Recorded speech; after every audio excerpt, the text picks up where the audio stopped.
Hey, what's good, YouTube? Welcome back to another video, man. Check this out. I'm recording on my GoPro, so you know the image or whatever may look a little different, but that's not the point, man. Look, check this out. So I'm having a problem with my 350Z.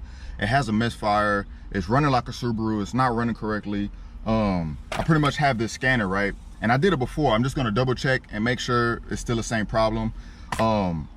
This problem is a common problem that happens on the 350Zs, man. You know what I'm saying? It's the camshaft position sensor, right? Now, we're just gonna check the scanner and see which bank it is, cause I remember before it told me bank 1 or whatever, but I got 2 of them, right?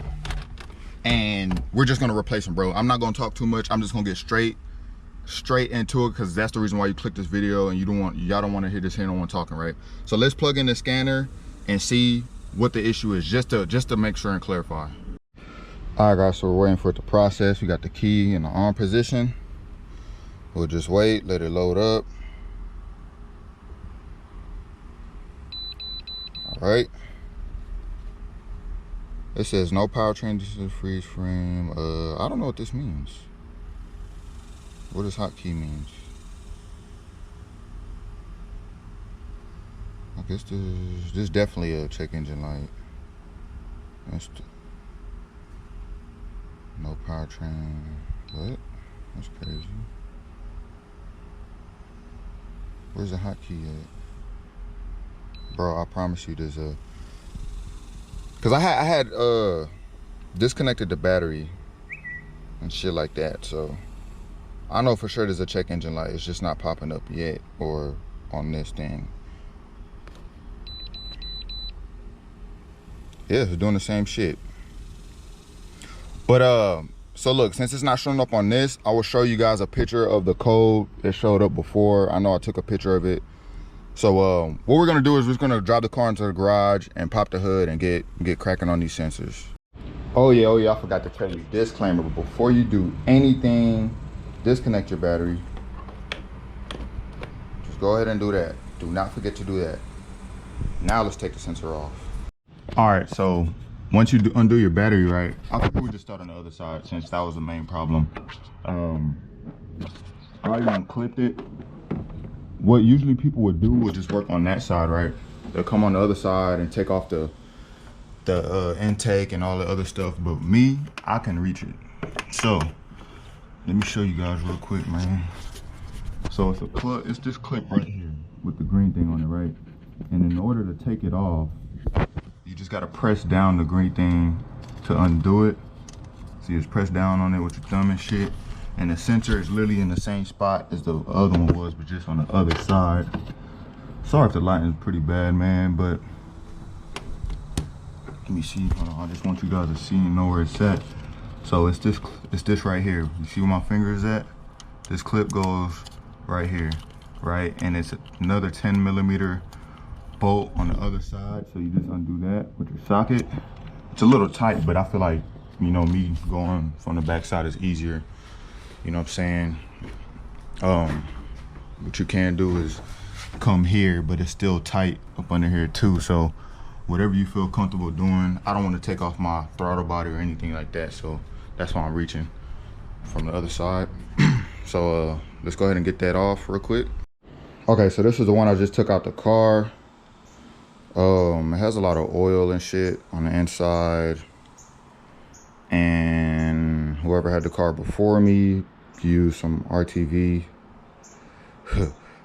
to gasket it or whatever, because I know it's usually supposed to have like this O-ring right here, you know what I'm saying? But you know what I'm saying, hopefully this is causing the rough idling and misfiring and Subaru sounding and shit like that. It has some wear right here, you know what I'm saying? Maybe it's just time for it to go and it's all gray and shit. It looks like it's from the RTV. But yeah, let's go ahead and slap in this new one. This is an OEM one, by the way. You feel me? This one, I don't know if it was aftermarket or whatever, but I was told that these AutoZone aftermarket ones are no good, and to go get a OEM one from Nissan, you know what I'm saying? It's a little pricey, but at least you'll know it works. And it's OEM, you know what I'm saying? So let's go ahead and slap this in. All right, y'all, so that's pretty much how you put it in, man. You know what I'm saying? I started up and I'm still having a misfiring issue, you feel me? So I don't think that was my issue, but it was just good, you know, that I changed them. Yeah, so I hope that, you know, this video helped someone out there that needs help and don't know how to change the sensors and shit, you know what I'm saying? If you have any more questions, feel free to leave a comment. Hit that subscribe button if this video helped you guys out. And I'll see you guys in the next video. All right, guys, I take that back. I fixed the car, right? So I started it back up just real quick. I know I'm gonna let y'all go after this. I started it back up and it had a check engine light, right? So I got my scanner and then I, you know, let the scanner read and it said I had a misfire on cylinder 1.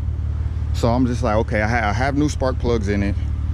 And you know what I'm saying? I forgot the code, bro. I'm sorry, I forgot the code, but it just said I had a misfire on cylinder 1, right? Let me just show y'all real quick. Real quick. So it said I had a misfire on cylinder 1, and on the 350Z, cylinder 1 is right here. So 1, 2, 3, 4, hold on, 5, and then 6, right? So this is cylinder 1. So pretty much what I did, man, I had an oil catch can right here, and honestly, it sounded like it had a vacuum leak, right? So I don't know if it was a right oil catch can or I had it set up wrong or whatever.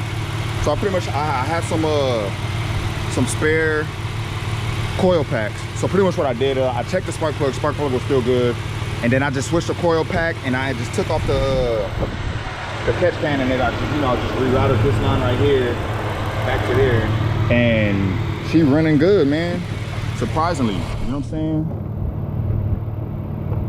So yeah, so I did fix the issue. I didn't want to just make a video and made it seem like the problem didn't get fixed.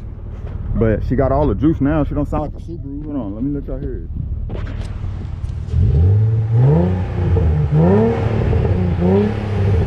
it. She has all the juice, man.